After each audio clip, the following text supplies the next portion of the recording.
नमस्कार दोस्तों। Law of one यानी एक का कानून, या कह लीजिए एक का ज्ञान, या कह लीजिए एक के तरीके, यह उसके 54 सत्र का तीसरा भाग है। दोहराया जाता है कि इस किताब द्वारा दी गई सभी सूचनाएं और जानकारियां आप जान भी सकते हैं, मान भी सकते हैं, नज़रअंदाज भी कर सकते हैं और नकार भी सकते हैं, क्योंकि यह आपकी स्वतंत्र इच्छा या फ्री विल है, जो कि एक अनंत रचयिता द्वारा आपको दी गई है। एक बात और कही जाती है कि लॉ ऑफ वन पूरी तरह से सभी के लिए फ्री है। यदि कोई इकाई या व्यक्ति इसको निजी स्वार्थ के लिए इस्तेमाल करे तो वह उसकी व्यक्तिगत जिम्मेदारी होगी। और साथ ही साथ यह भी कहा जाता है कि यदि कोई व्यक्ति इसको अपनी भाषा में परिवर्तित करके दूसरों से साझा करना चाहे या फिर इन वीडियोस को अपने चैनल पर चलाना चाहे तो वह भी ऐसा कर सकता है, क्योंकि वह भी उसकी फ्री विल है। तो पहला सवाल डॉन करते हैं। धन्यवाद। यह मेरे सोचने के तरीके के लिए भी महत्वपूर्ण है और आपने मुझे जो बताया है मैं उसकी सराहना करता हूँ। अब मैं यह विचार करना चाहूँगा कि माध्यमों की शुरुआत कहाँ से हुई। सबसे पहले हमारे पास इकाई की स्थिति है, जो पहली विकृति के कार्य करने से एक रुकावट या आंशिक रुकावट या एक से अधिक ऊर्जा केंद्रों में रुकावट की स्थिति तक पहुंच गया है। मैं मानूंगा कि माध्यम तभी आवश्यक है जब कम से कम किसी एक ऊर्जा केंद्र में आंशिक रुकावट होती है। क्या यह सही है? तो रा कहते हैं नहीं। तो यहाँ पर दोस्तों डॉन का सवाल है कि अब मैं ना सोचना चाहूँगा इस टॉपिक के ऊपर जो आपने मेरे को बताई है, कि मैं अभी किसी एक व्यक्ति के बारे में बात करता हूँ कि पहली विकृति यानी कि फ्री विल के कारण उसने अपने जो चक्र हैं उनके अंदर कहीं ना कहीं रुकावटें लगा रखी होंगी। हो सकता है किसी एक चक्र में लगा रखी हो सकता है किसी चक्र में कम लगा रखी हो सकता है एक या एक से ज़्यादा चक्रों के अंदर उसने रुकावटें लगा रखी हों, ताकि वो जब यहाँ पर पैदा हो और उसके माध्यम लगने शुरू हों तो उन माध्यमों को इस्तेमाल करते हुए यानी अनुभव लेते हुए उन चक्रों का संतुलन बनाते हुए वो चले। और यहाँ पर वो एक चीज़ और कह रहे हैं कि मैं मानूंगा कि ये ऐसा लग रहा है कि मुझे किसी एक चक्रा के अंदर ना मतलब स्लाइटली हल्की सी तो रुकावट होगी। क्या ये सही है? तो राइस को कहते हैं नहीं। तो डॉन कहते हैं क्या आप मुझे बता सकते हैं कि ऐसा क्यों है?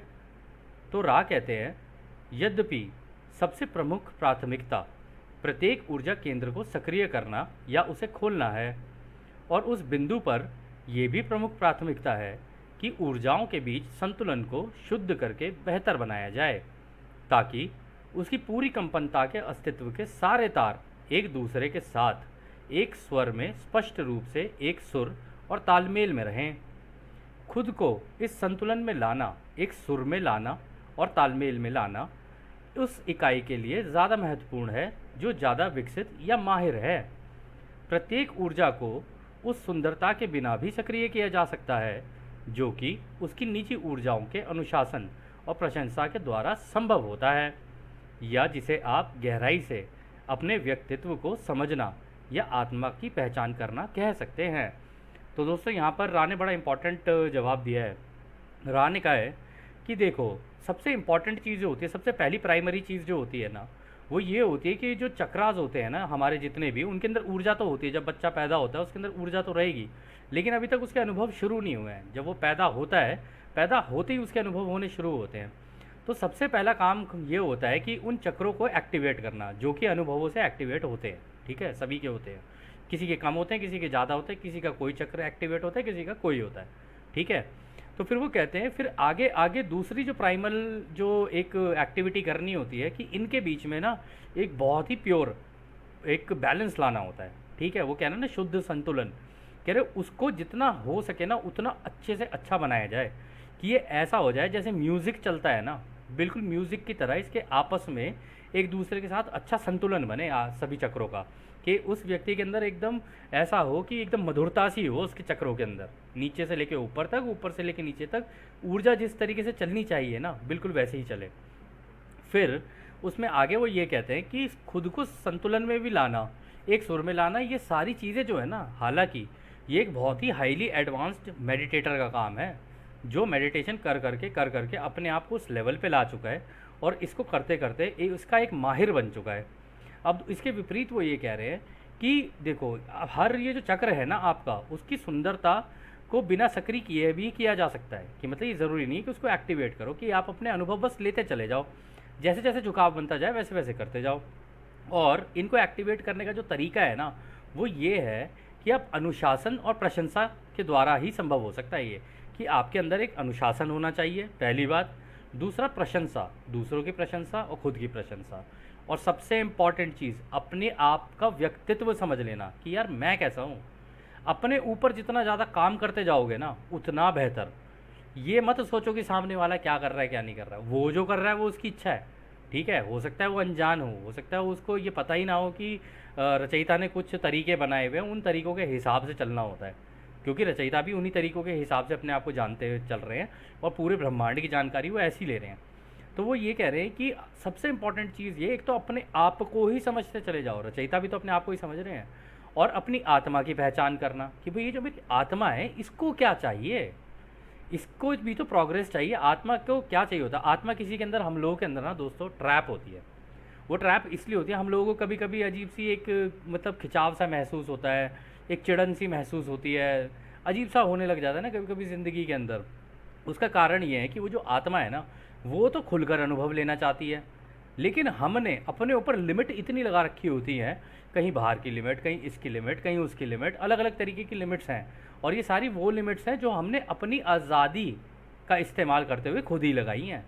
ऐसा नहीं है कि किसी ने हमें बोला हो कि भाई तुम्हें ये करना ही पड़ेगा या कुछ नहीं। जो जो मिलता गया, जैसा जैसा सीखते गए, उसके हिसाब से हम लिमिट लगाते चले गए। लिमिट को रा ने इस किताब के अंदर बोला है, देखो तोड़ना होता है, लेकिन उसके अंदर भी ध्यान रखना होता है कि आप दूसरे की आज़ादी का उल्लंघन नहीं कर सकते। आप अपने ऊपर ही काम कर सकते हो, दूसरे के ऊपर नहीं। उसकी जिम्मेदारी उसकी खुद की है, उसको खुद करने दो। तो यहाँ पर भी वो यही कह रहे हैं कि अपने आप को समझना और अपनी आत्मा की पहचान कर लेना कि उसको क्या चाहिए। फिर अगला सवाल डॉन करते हैं, मैं एक सामान्य उदाहरण देता हूँ जो मैंने अभी सोचा है। एक 7 सुर के वाद्य यंत्र को बजाने के लिए उसके प्रत्येक तार को पूरे झुकाव के साथ नीचे करके यदि छोड़ा जाए, यानी कि उसके हर तार को छेड़ा जाए, तो इससे एक सुर मिलता है। या एक बार ये तार अपने पूरे झुकाव के द्वारा पूरी तरह से नीचे की ओर झुक जाता है तो एक सुर बनता है।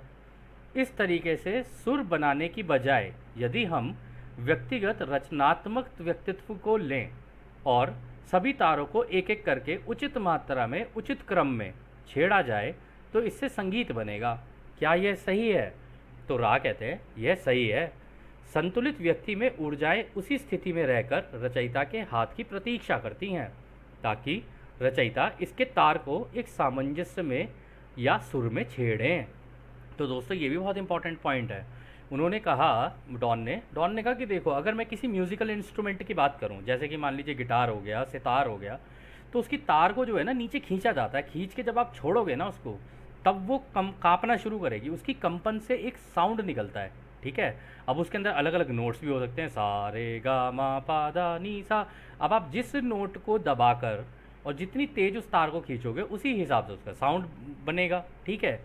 अब उन्होंने ये कहा कि या तो देखो, एक नोट को प्ले किया जा सकता है, या ऐसे बहुत सारे नोट्स हैं उनको साथ में मिलाकर प्ले किया जाए तो उससे संगीत बनेगा। और इसी तरीके से हर व्यक्ति को अपने ऊपर इस तरीके से काम करना है और इतना क्रिएटिवली, उन्होंने कहा व्यक्तिगत रचनात्मक, यानी क्रिएटिवली अपने राइट क्रिएटिव ब्रेन का इससे बढ़िया तरीके से इस्तेमाल करना है कि उसके जो सारे तार हैं ना, वो उतनी उचित मात्रा के अंदर ही बजें। यानी कि अगर आपको सा के बाद गा बजाना है तो सा के बाद गा ही बजे। अगर आपको माँ के बाद रे बजाना है तो फिर माँ के बाद रे ही बजे। ऐसा नहीं माँ के बाद सीधा गा बज रहा है, तो उल्टा सीधा नहीं होना चाहिए। तो इस चीज़ की वजह से यहाँ पर उन्होंने, डॉन ने बोला कि ऐसे व्यक्ति को ना वो संतुलित कहा जाएगा, क्योंकि उसके अंदर जब ये चक्रों का बैलेंस आएगा, ये म्यूज़िक की तरह काम करेंगे। क्या मैं सही कह रहा हूँ?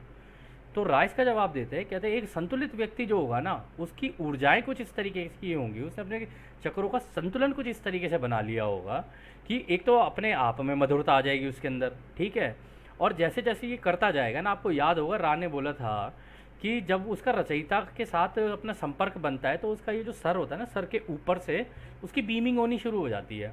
और जब वो बीमिंग होनी शुरू होती है ना, तो इसका मतलब अब उसका रचयिता के साथ कनेक्शन बन गया है। तो इसका मतलब उसके चक्र जो है संतुलन में आ रहे हैं। तो जब वो संतुलन में आ रहे होते हैं तो रचयिता ही उन तारों के साथ मतलब खेल रहे होते हैं कि अच्छा अब इसको यहाँ से यहाँ इतना लाना है, इसको ऊर्जा को अब यहाँ से यहाँ इतना लाना है, यहाँ से यहाँ इतना लाना है। तो उस व्यक्ति के अंदर खुद ब खुद कार्य शुरू हो जाता है, क्योंकि उस व्यक्ति ने अपने आप को रचयिता के साथ अटैच कर लिया है। और जब वो अटैच कर लिया है तो अब वो रचयिता का म्यूजिकल इंस्ट्रूमेंट है। अब रचयिता ही हैं जो उसके अंदर वो पूरी मधुरता लेके आएंगे। लेकिन पहले अपने आप को ट्यून करना ये उस व्यक्ति की जिम्मेदारी है। उसके अंदर वो ऐसा क्या कहते हैं डिसिप्लिन और वो सारी चीज़ें भी होनी चाहिए, यानी कंटिन्यूस मेडिटेशन भी करे वो। जब वो मधुरता होगी तो ऑटोमेटिकली रचयिता को एक बढ़िया सा म्यूजिकल इंस्ट्रूमेंट मिल जाएगा। फिर उसके बाद उसकी ज़िंदगी में मैजिकल चीज़ें होनी शुरू हो जाती हैं। तो फिर अगला सवाल डाउन करते हैं। तब मैं इकाइयों पर लगने वाले माध्यम के विकास क्रम का पता लगाना चाहता हूँ, और यह कैसे उपयोग में आता है, और यह कैसे पूरी तरह से इस ट्यूनिंग को बनाता है। मुझे लगता है कि उपलोगोस यानी कि हमारा सूरज, जिसने लोगोस जिसका वो एक हिस्सा है, उसकी बुद्धिमानिता का इस्तेमाल करके सृष्टि के हमारे छोटे से हिस्से को रूप दिया है। वो मूल या बेसिक माध्यम प्रदान करता है जो कि मन शरीर परिसरों और मन शरीर आत्मा परिसरों पर तब तक कार्य करेगा जब तक वे विकास की उन अवस्थाओं में ना पहुंच जाएं जिसमें वे अपने खुद के माध्यम को प्रोग्राम करना शुरू करते हैं। क्या यह सही है?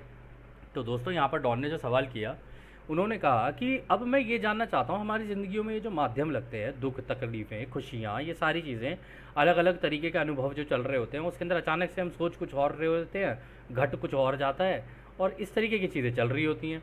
तो जब ये माध्यम लगने होते हैं तो ये किस तरीके से हमारे अंदर ये ट्यूनिंग को बनाने में मदद करते हैं। और डॉन ने कहा कि मुझे ऐसा लगता है कि ये जो हमारे सूरज है, जो कि हमारे लोगोस का हिस्सा है, क्योंकि लोगोस ने अपने अंदर से सूरज निकाला, फिर अपने अंदर से ही ग्रह लगाए निकाल के, ठीक है। तो वो कह रहे कि इसके अंदर ये जो हमारा सूरज है ना, इसी ने मुझे ऐसा लग रहा है कि हम सबको अलग अलग जो हमारे जो हिस्से बने हुए हैं ना, जैसे हम इंसान हैं, हमारी जो प्रकृति है, कह रहे हमारे रूप को भी देने के लिए काफ़ी हद तक सूरज का भी काफ़ी योगदान है। और वो मूल जो बेसिक माध्यम होंगे ना, जो बेसिक चीज़ों की ज़रूरत होगी, वो प्रदान करता है, जो कि हमारे शरीर मन और आत्मा इसके लिए पूरे के लिए जिम्मेदार है, इसकी मतलब प्रोग्रेस के लिए। और ये तब तक होता है, मतलब तब तक करते रहेंगे जब तक कि वो व्यक्ति उस लेवल तक ना पहुंच जाए कि जब तक उसके माध्यम उसकी ज़िंदगी के अंदर लगने ना शुरू हो जाए। क्या यह सही है?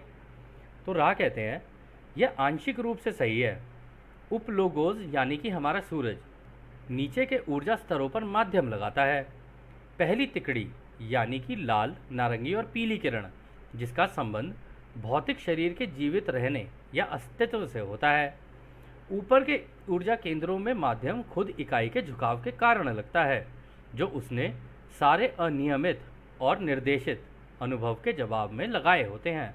तो दोस्तों यहाँ पर रा ने कहा, देखो ये आंशिक रूप से बिल्कुल सही है कि ये जो सूरज है ना, ये तुम्हारे नीचे के जो चक्र होता है ना, उसके लिए जिम्मेदारी है इसकी। और दोस्तों है भी वो इसलिए क्योंकि अगर सूरज की रोशनी ना हो तो खाना नहीं उग पाएगा, और खाना तो बेसिक चीज़ है ना, वो तो चाहिए चाहिए ना प्रत्येक इंसान को जीवित रहने के लिए। जब तक फोटोसिंथेसिस का प्रोसेस नहीं होगा तो कोई खाना कैसे उगेगा।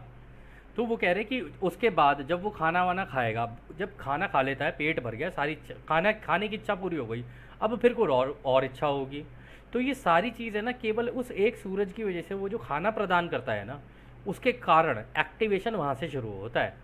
लेकिन उन्होंने कहा है कि जब ये तीसरे चक्र के बाद जो हार्ट चक्र है, जो दिल का चक्र है, और उसके ऊपर के जितने भी चक्र हैं, वो उस व्यक्ति की खुद के झुकाव के कारण होता है। क्योंकि जैसे जैसे उसको अनुभव होते जाएंगे, कुछ तो ऐसे होंगे कि भाई कोई उसे डायरेक्ट कर रहा होगा तो उसके हिसाब से वो अनुभव लेता जा रहा है, कि कोई कह रहा है ऐसा कर तो वो ऐसा कर रहा है, कोई कह रहा है वैसा कर तो वैसा कर रहा है। कुछ ऐसा होता है कि उसे पता ही नहीं है लेकिन चीज़ें हुए चली जा रही हैं उसके साथ। अनियमित भी तो होती है ना कई चीज़ें हमारी ज़िंदगी के अंदर। ऐसा तो नहीं है कि हम जो चीज़ें एग्जैक्टली वैसी सोच रहे होते हैं एग्जैक्टली ही होती चली जाएंगी। बहुत रेयर केस में ऐसा होता है कि किसी के साथ चीज़ें एग्जैक्टली ही वैसी होती चली जाए। जनरली ये होता है कि हम ज़िंदगी जीते चले जाते हैं और ज़िंदगी का अनुभव लेते चले जाते हैं, बस यही होता है हमारे साथ। और जैसे जैसे जिन जिन चीज़ों की रिक्वायरमेंट होती है उनके हिसाब से हम अपने आप को ढालते रहते हैं। यही होता है मैक्सिमम लोगों का अनुभव लेने का तरीका। फिर इसके बाद रहा कहते हैं, इस प्रकार कम विकसित इकाई इन माध्यमों को सिर्फ भौतिक शरीर के जीवित रहने या अस्तित्व के रूप में देखेगा, जिसमें उसकी पसंद या प्राथमिकता शामिल होगी। अधिक जागरूक इकाई, जिसे माध्यम की प्रक्रिया का ज्ञान है, वह उपलोगोस यानी कि सूरज के द्वारा लगाए गए माध्यम को ऐसे माध्यम में बदलना शुरू करेगा जो उच्च स्तर ऊर्जा बिंदु स्तर पर कार्य कर सकती हैं। तो यहाँ पर दोस्तों दोनों जगह के लिए बता दिया रा ने कहा जो इंसान जिसका इवोल्यूशन कम लेवल पे होगा ना, जो मतलब उतना इवॉल्व नहीं हो पाया है, कह रहे वो तो हमेशा अपने जीवन रहने के लिए ही, मतलब जीवित रहने के लिए ही सोचता, आजीविका ही सोचता रहेगा अपने जीवन की, कि आज पैसा कमा लिया भाई, कुछ खा लिया, आज पैसा कमा लिया, इन्हीं बेसिक चीज़ों में फंसा रहेगा वो। बेसिक मतलब यहाँ से दोस्तों से मिल लिए भाई, रिश्तेदारों से मिल लिए, ये हो गया वो हो गया, बस जो चीज़ें उसकी चलती आ रही हैं ना, बस वो उसी के अंदर रहेगा जो कम विकसित होगा, और इसके अंदर उसकी पसंद और यही सारी चीज़ें शामिल है। तो ये बेसिक चीज़ें होती हैं जो एक आम आदमी की ज़िंदगी के अंदर होती होती है। दोस्त भी होंगे, परिवार के लोग भी होंगे, जहाँ वो नौकरी करेगा नौकरी के भी होंगे, जहाँ पे वो बिज़नेस कर रहा होगा बिज़नेस में उसके दोस्त होंगे, हर जगह पे इसी तरीके की चीज़ें चल रही होंगी। इधर उधर घूमने चला गया तो नए दोस्त बन गए, ये हो गया वो हो गया, बस ऐसे ही चलता है सबका। लेकिन उन्होंने कहा है इसके विपरीत, जिसको ज़्यादा ज्ञान होगा ना कि ये माध्यम मेरी ज़िंदगी में काम कैसे कर रहे हैं, मतलब जिसको पता चल जाए कि ओहो ये चीज़ मुझे क्या सिखाने के लिए है ये वाला माध्यम, तो जब वो अपने ऊपर काम करना शुरू करेगा और अपने आप के ऊपर फोकस जाना शुरू होगा ना उसका, तो वो सूरज के जो लगाए हुए माध्यम है ना, यानी ये बेसिक, फिर इन बेसिक से आगे बढ़ जाएगा वो ऊपर के जो जितने भी अपना हार्ट चक्रा, ब्लू चक्रा, इंडिगो, वायलेट, इनके ऊपर काम करना शुरू करेगा, क्योंकि वो मेडिटेट करेगा, खुद सीखेगा, दूसरों को सिखाएगा, और जितनी भी जानकारियां हैं जो उसके पास हैं वो दूसरों से शेयर करेगा। तो इस तरीके से करते करते करते करते करते वो ज़्यादा तेज़ी से आगे निकलेगा, ठीक है ना। ऐसा उन लोगों के साथ होता है जो थोड़े से ज़्यादा जागरूक हो जाते हैं, ठीक है। फिर वो आगे कहते हैं, इस प्रकार उपलोगोस केवल माध्यम का एक बेसिक ढांचा या कंकाल दे सकता है। मांसपेशी और मांस, जिसका संबंध ज्ञान, प्रेम, करुणा और सेवा को जीवित रखने से है, उसे इकाई के द्वारा बेसिक माध्यम पर कार्य करके लाया जाता है, जिससे और जटिल माध्यम बनाए जा सकते हैं, जो बदले में ऊपर के ऊर्जा के चक्रों के भीतर विकृतियों को बनाने के लिए इस्तेमाल किया जा सकता है। तो दोस्तों यहाँ पर भी उन्होंने बोल ही दिया कि देखो ये जो तुम्हारा सूरज है ना, वो तो भाई बेसिक ही चीज़ें प्रोवाइड कर सकता है तुम्हें, यानी खाना पीना और ये सारी चीज़ें ही दे सकता है, और जो तुम्हारा एनवायरनमेंट है उसी का ही ध्यान रख सकता है, क्योंकि ये तो बेसिक ही चीज़ें हैं ना भाई, बारिश भी ज़रूरी है, धूप भी ज़रूरी है, हर चीज़ ज़रूरी है ना। कह रहे तो बेसिक चीज़ों के लिए तो वो तुम्हारी मदद कर देगा वो, लेकिन इसके ऊपर जो मांसपेशी और मांस है, मतलब जो जैसे शरीर का कंकाल होता है उसके ऊपर जो हमारी स्किन होती है, कह रहे उन सब चीज़ों की जो ज़रूरत है वो तो तुम्हें जब यही इन्हीं चीज़ों से पता चलेगा, जब तुम्हारे अंदर प्रेम, दूसरों के लिए करुणा यानी उनके लिए सहानुभूति और उनकी सेवा को जीवित रखने से है, ठीक है ना। जब तुम दूसरों की सेवा के झुकाव में जाओगे, कह रहे तो ये जो चीज़ें ये तो तुम्हें खुद डेवलप करनी पड़ेंगी, बेसिक तो वो प्रोवाइड कर देंगे सूरज, ठीक है ना। और जब ये बेसिक तुम्हें मिल जाते हैं तो इनका इस्तेमाल करके जब तुम अपने मतलब ये मांसपेशी और मांस की जो बात की है यहाँ पे इन्होंने, प्रेम, करुणा और सेवा, इनकी जो बात की है ना, तो ये कह रहे हैं कि इसका इस्तेमाल करके फिर और बड़े बड़े माध्यम लगाए जा सकते हैं तुम्हारे जीवन में, ठीक है ना। कि तुम अपने दिल का चक्र खोल रहे हो, ब्लू चक्र खोल रहे हो, मतलब अपने मुंह से वाणी देकर दूसरों को वो बातें बता भी रहे हो जो रचयिता की हैं, और तुम सीख रहे हो सारी चीज़ें, तुम अपने आप को भी जान रहे हो, रचयिता को भी जान रहे हो और दूसरों को भी बता रहे हो। तो जब ऐसे करने लग जाओगे तो धीरे धीरे तुम्हारा जो है ना लेवल बढ़ता जाएगा और तुम्हारे माध्यम भी बढ़ते जाएंगे। ऐसा नहीं है कि माध्यम तुम्हारे वो ही रह जाएंगे, बेसिक खाना जो तुम्हें चाहिए होगा ना वो केवल बेसिक ही होगा। और दोस्तों होता भी है, जब आप मेडिटेट करने लग जाओगे, आप कई लोगों से पूछोगे उन्हें भूख लगनी बंद हो जाती है, मतलब उन्हें कम भूख लगती है। एक आम व्यक्ति के मतलब बनस्पत अगर आप देखोगे ना, एक आम व्यक्ति जितना खाता है ना उससे कम ही खाते हैं वो, बहुत कम खाना, क्योंकि उन्हें पता है कि यही खाना मेरा डाइजेस्ट करना इतना टाइम लग जाएगा मुझे, तो फिर मैं ये और खाना खा के करूँगा क्या। तो दिन में एक बार खा लिया, 2 बार खा लिया, ऐसे ही चलता रहता है उनका। इसलिए उनका फूड कंजम्पशन कम हो जाता है, क्योंकि वो अब आगे के लेवल पे निकल गए हैं और इसी हवा से, स्पेस टाइम से ऊर्जा को खींचने लग जाते हैं। और ऐसा होता है, बहुत लोगों के साथ होता है। खैर फिर आगे कहते हैं, इकाई जितना अधिक विकसित होता है उतना ही अधिक कमज़ोर संबंध उपलोगोस और लगने वाले माध्यम के बीच होता है, जब तक कि अंतिम रूप से सारे माध्यम खुद के द्वारा खुद के लिए चुने जाते हैं, पैदा किए जाते हैं और बनाए जाते हैं। तो दोस्तों जो बात हमने अभी कही ना, वही चीज़ बात यहाँ पे राने कह दी है। कह रहे देखो जैसे जैसे तुम लोग विकसित होते जाओगे ना, ठीक है, तो ये जो सूरज के द्वारा दी गई चीज़ें हैं ना तुम्हारी, यानी खाना पीना और ये सारी चीज़ें, कह रहे वो उसका संबंध कमज़ोर होता चला जाएगा, यानी कि उनकी ज़रूरतें कम होती चली जाएंगी तुम्हें। और अपने आप ही तुम एंड तक पहुँचते पहुँचते ना अपने आप अपने माध्यम खुद ही लगाते चले जाओगे, और खुद के लिए खुद के द्वारा खुद ही चुनोगे सारी की सारी चीज़ें। क्योंकि आपको पता चल गया है ना कि यार जब सारी चीज़ें मेरी हवा में मौजूद हैं, रचयिता ने बना के दी हुई है, अनंत ऊर्जा है इसके अंदर, ठीक है, अगर मैं सीख जाऊँ इन कण कणों से चीज़ों को जोड़कर कैसे बनाया जाता है, मैं उस क्रिएटिव लेवल पे पहुंच जाऊँ कि भाई मैं मिट्टी को उठाऊं तो मिट्टी को बादाम में कन्वर्ट कर दूं, मैं किसी भी चीज़ को उठाऊं टच करूं उसे खाने में कन्वर्ट कर दूं, या इसी हवा में हाथ करूं, तो जैसे जीसस का एग्जांपल है, जीसस ने हाथ आगे कर दिया था हवा के अंदर, तो हवा में से मछली और ब्रेड निकल के आ गए। तो इसका मतलब आप कर तो कुछ भी सकते हो, क्योंकि सारी चीज़ें तो इसी स्पेस टाइम के अंदर मौजूद है, या कह लो टाइम स्पेस के अंदर मौजूद है, दोनों ही दृश्य में और अदृश्य में दोनों ही जगह मौजूद है। आपने अगर अपने ऊपर वो कंट्रोल ले आए, अगर आपने ऐसा कर लिया, और ऐसा नहीं है दोस्तों यहाँ कोई जीसस की बात हो रही है, हमारे जितने भी असेंडेड मास्टर्स हैं उनके पास थी है। आपको क्या लगता है वो केव में जाके बैठते थे, वो खाना कहाँ से खाते थे? खाना तो वो लिमिटेड ही लेके जाते थे कुछ टाइम के लिए, लेकिन जैसे जैसे वो उस लेवल तक पहुँचते जाते थे ना, उनको खाने की ज़रूरत नहीं पड़ती थी, वो और एडवांस होते चले जाते थे, होते चले जाते थे, और एंड में जाके इसी हवा में घुल जाते थे। रेनबो बॉडी का एक्सपीरियंस किया, हो गया, निकल गए वो अपना आगे। तो इसी तरीके से होता है, कह रहे कि फिर आगे आगे जाके इनकी रावी यही कह रहे आगे आगे जाके इन चीज़ों की ज़रूरत ही नहीं पड़ेगी तुम। खैर, फिर अगला सवाल डाउन करते हैं। इस समय इस ग्रह पर ऐसी कितनी इकाइयों ने जन्म लिया है जो उस दर्जे के हैं, जो अपने सभी माध्यमों को बना रही हैं? तो रा कहते हैं, हम आपके सवाल को अनिश्चित पाते हैं, लेकिन इतना जवाब दे सकते हैं कि उन लोगों की संख्या जिन्होंने अपने बाहरी माध्यम पर पूरी तरह से महारत हासिल कर लिया है वो काफ़ी कम है।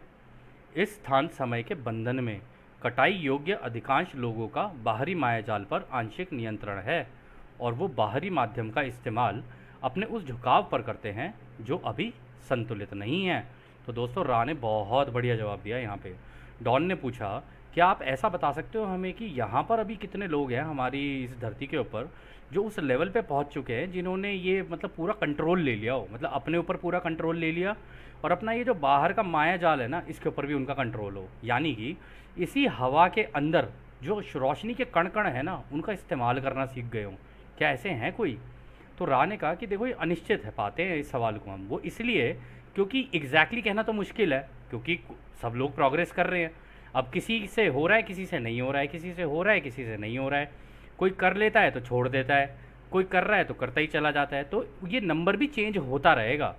कह रहे लेकिन उन्होंने कहा कि जो अपने बाहरी इस माया जाल के ऊपर पूरा प्रॉपर कंट्रोल पा चुके हैं ना, और जो महारत हासिल कर चुके हैं इसके अंदर, वो काफ़ी कम है, बहुत ही कम लोग हैं ऐसे।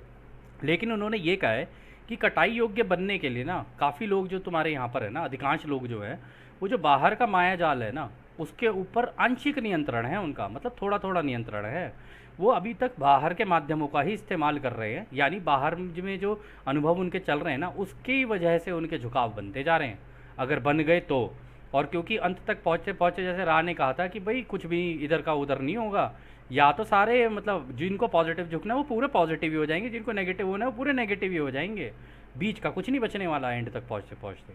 तो उन्होंने कहा है कि अभी ऐसे कई लोग हैं जो कि अभी पूरी तरीके से संतुलित नहीं है। और पता है इसमें इंपॉर्टेंट चीज़ क्या है दोस्तों, समझ में वाली इंपॉर्टेंट चीज़ ये है, देखो घटनाएं बहुत घट रही हैं दुनिया के अंदर, हर जगह पे आप कहीं पर भी उठा के देख लो, हर जगह पे किसी न किसी तरह की अप्रिय घटना घट रही है, किसी न किसी के साथ कुछ हो रहा है, लेकिन कुछ लोग निकल के बाहर दूसरों की मदद भी कर रहे हैं। और रा ने कहा भी था कि इस किताब के अंदर कहा है कि अंत तक पहुँचते पहुँचते मौके तो सबको मिलेंगे, इस्तेमाल कौन कौन करेगा ये उसके ऊपर है। अब कई लोग ऐसे होते हैं, छोड़ना मैं नहीं कर रहा, हो सकता है कि ये लोग हमें ठगें और ये करें वो करें, अरे वो क्या कर रहा है उसको छोड़ना, तुम अपना देखो ना तुम्हारा क्या झुकाव बन रहा है, तुम्हें तो अपने झुकाव के ऊपर काम करना है ना। तो इस तरीके से कई लोग दिक्कतों में हैं, कई लोग परेशानियों में हैं, कई जगहों पे कई कई चीज़ें हो रही हैं, तो आप अपने लेवल से बेहतर क्या कर सकते हो उनके लिए, जो करते हो वो करके बस, और अपने दिल के अंदर एक बस एक वो होनी चाहिए, एक सांत्वना होनी चाहिए अपने आप के अंदर कि हाँ मैंने अपना इस कार्य को करके दूसरों की सेवा का झुकाव बनाया है और दूसरों के लिए सहानुभूति दिखाई है। और ये खुद के लिए होना चाहिए, इसको गाना नहीं चाहिए दुनिया के अंदर कि हाँ मैंने उसके लिए ये कर दिया, उसके लिए वो कर दिया, उसके लिए मैंने ऐसा किया, उसके लिए मैं, अरे उसके लिए, क्योंकि आपने तो कर दिया, कल को वो व्यक्ति हो सकता है बिल्कुल जब उसको मदद मिल जाए तो वो बिल्कुल ही पलट जाए। तो हमको ऐसा लगता है कि यार हमारी एक्सपेक्टेशन है सामने वाले से कि हम तो उसके लिए कर रहे हैं और वो बिल्कुल ही विपरीत निकल गया। वो विपरीत निकल सकता है, आपका तो झुकाव है ना। तो यहाँ पर वो यही कह रहे हैं कि अभी तक फ़िलहाल के लिए तो ज़्यादातर लोग ना बाहरी ये जो माया जाल है ना, इसी के ऊपर फंसे हुए हैं, इसी के ऊपर नियंत्रण, मतलब नियंत्रण तो खैर थोड़ा थोड़ा ही है, क्योंकि वो कितना कर पाते हैं अपने लेवल से, कितना नहीं कर पाते, ये तो उन्हीं के ऊपर ही है। तो फिर अगला सवाल डॉन करते हैं, खुद की सेवा वाले झुकाव के मामले में किस तरह के माध्यम वो इकाइयाँ लगाते हैं जो इस रास्ते पर चलते हैं जब वो उस स्तर तक पहुंच जाते हैं जहां वो खुद अपने माध्यम की योजना बना सकते हैं। तो उन्होंने ये भी पूछ लिया कि चलो ये तो हो गया दूसरों की सेवा वालों का, अब आप ज़रा हमें उनका बताना जो खुद की सेवा के रास्ते पर चल रहे हैं, तो वो अपने माध्यम और अपनी ये जो प्लानिंग है वो किस तरीके से करते हैं कि वो उस लेवल तक पहुंच जाए, मतलब कटाई योग्य हो जाए। तो रा कहते हैं, नेगेटिव झुकाव वाली इकाई इस तरह से योजना बनाएंगे जिसमें वो उन सभी चीज़ों और सचेत इकाइयों से अधिक विभाजन और उन पर नियंत्रण कर सके जिन्हें वो खुद का हिस्सा ना समझकर अलग समझते हैं। तो दोस्तों यहाँ पर रा ने बोल ही दिया है कि जो नेगेटिव वाले होंगे ना, वो इस तरीके की प्लानिंग करेंगे, इस तरीके की चीज़ें करेंगे कि जितने भी जो सचेत भी है ना, सचेत यानी जो कॉन्शियस हैं, जो जानबूझ के मतलब अपने ऊपर कार्य कर रहे हैं ना, उनके बीच में भी विभाजन पैदा करेंगे। उनको करना ही पड़ेगा क्योंकि विभाजन से ही शुरुआत है उनकी। अगर वो विभाजन नहीं करेंगे और उन पर नियंत्रण नहीं लाएंगे, क्योंकि उनको पता है ना कि हमें अपनी ग्रेड बनानी है ना, हमें पूरा ही पूरा क्रूर होना है। हमें ये नहीं सोचना है कि भाई ये मेरा अपना वो मेरा पराया, ना, उनके लिए कोई अपना पराया नहीं होता है। उनके लिए सीधी सी चीज़ होती है कि मुझे अपना अपना सोचना है, बस अपना सोचना है और अपने अपनी चीज़ों के हिसाब से मुझे अपनी ग्रेड बनानी है। और वो जानबूझ के करते हैं क्योंकि उनको ये गेम पता है, उन्हें खेल पता है कि रचयिता के बनाए हुए तरीके ये हैं। अब हमने ये वाला रास्ता चुन लिया है, तो इस रास्ते पर अगर हमें चलना है तो हमें दूसरों के अंदर विभाजन पैदा करना पड़ेगा अलग अलग तरीक़ों से। और वो विभाजन पैदा करने के लिए पहले से ही इतने विभाजन हैं, तो उन विभाजनों को बस हल्की सी आँच देनी है। वो आँच देंगे, वो फिर और विभाजन हो जाएगा, फिर आँच देंगे, फिर और विभाजन हो जाएगा। और जब विभाजन होता है, अफरा तफरी का माहौल होता है, तो फिर उसको नियंत्रण करो। जब नियंत्रण करोगे तो ऑटोमेटिकली लोग तुम्हारे ऊपर डिपेंडेंट हो जाएंगे, और जब तुम्हारे ऊपर डिपेंडेंट हो जाएंगे तो हो गया ना, खुद की सेवा का रास्ता तुम्हारे लिए आसान। ठीक है ना, तो एक तरीके से तुमने उनको गुलाम कर लिया। तो यही उनका शुरुआती दौर से, जैसे रा ने बताया, वही उनका तरीका है। और वो हमेशा इन लोगों को अपने से अलग ही समझ कर चलते हैं क्योंकि वो खुद को दूसरों से बेहतर और टॉप पे समझते हैं, और ये उनकी ईगो को और बूस्ट देता है। तो खैर डॉन फिर आगे कहते हैं, मेरा मतलब था कि मैं समझ गया हूँ कि एक पॉजिटिव झुकाव वाली इकाई माध्यम को इस तरह से प्रोग्राम करेंगे जिससे कि इसका परिणाम शारीरिक दर्द होगा। यदि वो, मैं अंदाज़ा लगा रहा हूँ कि एक इकाई कुछ ऐसा प्रोग्राम कर सकती है जिसमें उसे शारीरिक दर्द का अनुभव होगा यदि वह उस रास्ते पर ना चले जिसे उसने चुना है। क्या यह सही है? तो रा कहते हैं, कृपया अपने सवाल को दोबारा पूछें। तो यहाँ पर डॉन का सवाल ये था कि मुझे ऐसा लग रहा है कि यदि कोई व्यक्ति यहाँ पर अपना चुना हुआ रास्ता, मतलब जो अपने माध्यम और अपनी सारी चीज़ें लगा के आया हुआ है, और वो पहले से ही डिसाइड करके आया हुआ है कि मुझे दूसरों की सेवा का चुनना है या खुद की सेवा का चुनना है, तो अगर वो ऐसा नहीं करेगा तो उसको शारीरिक पीड़ा यानी कुछ ना कुछ शारीरिक प्रॉब्लम्स होनी शुरू होंगी, और उसके कारण हो सकता है कि वो फिर अपना झुकाव बनाना शुरू करे, क्योंकि जिस दिशा में उसको जाना था उस दिशा में तो वो गया नहीं, उल्टा ही निकल गया, विपरीत। तो उसको कहीं इमोशनल प्रॉब्लम्स होंगी, कहीं उसको झटके लगेंगे, कहीं उसको दर्द होगा। ये सारी चीज़ें जब हो रही होंगी ना उसके साथ, तब ही शायद ऐसा हो सकता है कि वो अपने रास्ते पर जो उसने चुना हुआ था उस पर घूमकर वापस आए। तो रा कहते हैं, एक बार अपना सवाल ना दोबारा पूछो ज़रा। तो डॉन कहते हैं, एक पॉजिटिव झुकाव वाला इकाई एक जन्म में सोच और गतिविधियों के एक निश्चित संकरे रास्ते को चुन सकता है और ऐसी परिस्थिति को प्रोग्राम कर सकता है जिससे यदि वो उस रास्ते पर ना चले जिसे उसने चुना है तो इससे उसे शारीरिक दर्द हो सकता है। क्या यह सही है? तो दोस्तों देखो, वही चीज़ डॉन ने दोबारा पूछ ली कि एक पॉजिटिव व्यक्ति अगर यहाँ पर जन्म लेता है तो उसने अपनी सोच और अपनी जो एक्टिविटीज़ हैं उसने इतनी पतली बनाई होंगी, इतने हिसाब से बनाई होंगी, क्योंकि वो दूसरों के रास्ते पे है, और दूसरों का रास्ता भी उतना ही मुश्किल है जितना खुद की सेवा का रास्ता है। तो वो कह रहे हैं कि उसने इस तरीके से प्रोग्रामिंग की होगी शायद अपनी ज़िंदगी की, कि वो जैसे ही इससे हटे तो उसके शरीर में कोई दर्द हो जाए या उसका एक्सीडेंट हो जाए या कुछ हो जाए, कुछ भी हो सकता है उसके साथ, है ना। तो वो कुछ ना कुछ ऐसा करेगा जिससे कि उसका झुकाव दोबारा सही हो। तो राह कहते हैं हाँ, यह बिल्कुल सही है।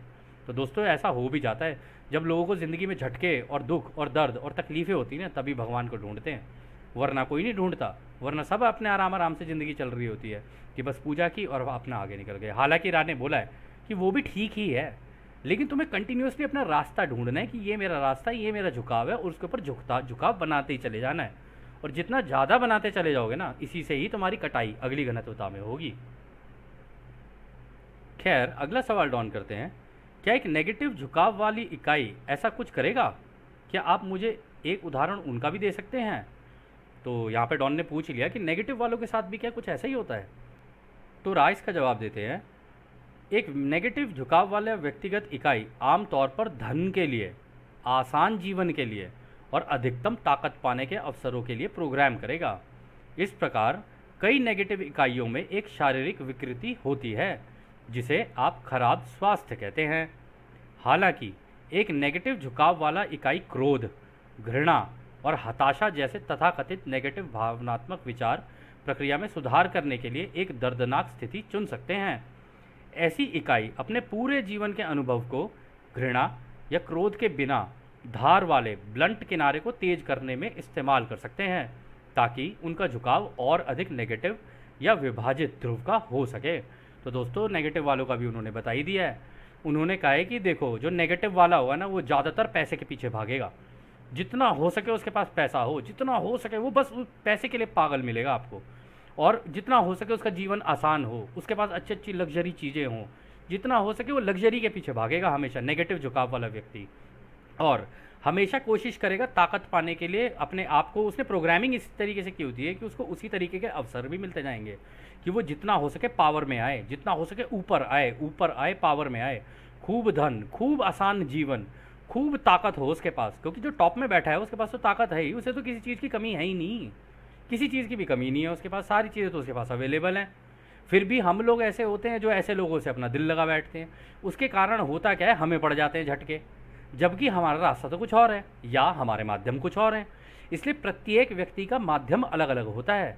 और यहाँ पर वो कह भी रहे हैं कि इस तरीके के नेगेटिव लोग जो होते हैं ना, वो उनके जो स्वास्थ्य होता है ना, वो भी ख़राब हो जाता है। और आपने कई जगहों पर ऐसा नोटिस भी किया होगा कि पैसा वैसा सब कुछ आ गया लोगों के पास, लेकिन अंत में जाके उनकी तबीयतें ख़राब होनी शुरू हो गई। सबसे ज़्यादा हॉस्पिटल्स में जा रहे हैं, सबसे ज़्यादा बिल्स दे रहे हैं, इतनी सबसे ज़्यादा उन्हीं की तबीयतें ख़राब हो जाती हैं। वो इसीलिए क्योंकि कंटिन्यूअसली उनके अंदर जिस तरीके के थॉट्स और वो सारी चीज़ें चल रही होती हैं, एक्टिविटीज़ चल रही होती है ना उनके अंदर, और उनका इस्तेमाल करके वो बाहर कर रहे होते हैं, उसका इम्पैक्ट जाके उनके शरीर के ऊपर पड़ता है, जिसे राह ने यहाँ पे कहा है खराब स्वास्थ्य। अब इसमें कुछ भी हो सकता है, कैंसर भी हो सकता है, दुनिया भर की और भी बहुत सारी बीमारियाँ हैं, इसके बारे में राह ने पहले भी बोला था। लेकिन इसमें भी उन्होंने ये कहा है, हालांकि जो एक नेगेटिव वाला होगा ना, वो अपने अंदर हमेशा उसके अंदर गुस्सा, दूसरों की तरफ घृणा, मतलब उसके अंदर जलन होगी कि ये व्यक्ति आगे कैसे निकल रहा है, मुझे आगे निकलना है इससे, ये अपने आप को क्या समझता है, मुझे इससे ज़्यादा पता है, मैं ये जानता हूँ और मैं वो जानता हूँ, मैं ऐसा। वो दूसरों को टारगेट करने में लगा रहेगा, खुद के ऊपर काम नहीं करेगा वो हमेशा, क्योंकि उसका रास्ता ही विभाजन का है, वो बिना विभाजन के कर ही नहीं सकता। उसका रास्ता ही वो है दूसरों को दबा के आगे निकलना, ठीक है ना। और उसके अंदर इस तरीके के ही नेगेटिव विचार जो होते हैं ना, इसी के अंदर सुधार लाने के लिए ये भी हो सकता है कोई एक बहुत ही दर्दनाक स्थिति चुन ले अपने लिए, यानी कि उसके पर्सनल लाइफ के अंदर कोई ऐसी दर्दनाक चीज़ हो जाए कि वो जितना नेगेटिव था ना, उससे और ज़्यादा नेगेटिव हो जाए। होता है दोस्तों, कई केसेस में ऐसा होता है, एक व्यक्ति होता तो नेगेटिव है, उसे ऐसा लग रहा होता है कि मैं तो अपने सामने वाले के लिए जो कर रहा हूँ अपने दिल से कर रहा हूँ, वो होता नेगेटिव है, लेकिन उसके अंदर अपना भी फ़ायदा होता ही उसका। हम जनरली ये सोचते हैं कि हम सामने वाले के लिए सोच रहे हैं, लेकिन कई जगहों पर हमें ये सोचना पड़ता है, बार बार रुक कर देखना पड़ता है कि मैं सच में इसके बारे में सोच रहा हूँ या अपने बारे में भी सोच रहा हूँ। आप अपने बारे में 49% सोच सकते हो, लेकिन 51% उसका है, आधा ही करना है उसके लिए, ज़्यादा नहीं करना है। तो इस चक्कर में होता क्या है, अगर वो व्यक्ति भी दूसरों के लिए ज़्यादा कर जाएगा ना, तो एकदम से उसका माध्यम लग जाएगा, उसे धोखा मिल जाएगा सामने से, और जैसे ही उसे धोखा मिलेगा फिर वो और नेगेटिव हो जाएगा, ना कि ठीक होगा। जैसा उसके साथ हुआ है फिर वो दूसरों के साथ करने लग जाएगा। उसके अंदर घृणा, क्रोध, ये सारी चीज़ें बढ़ती चली जाएंगी।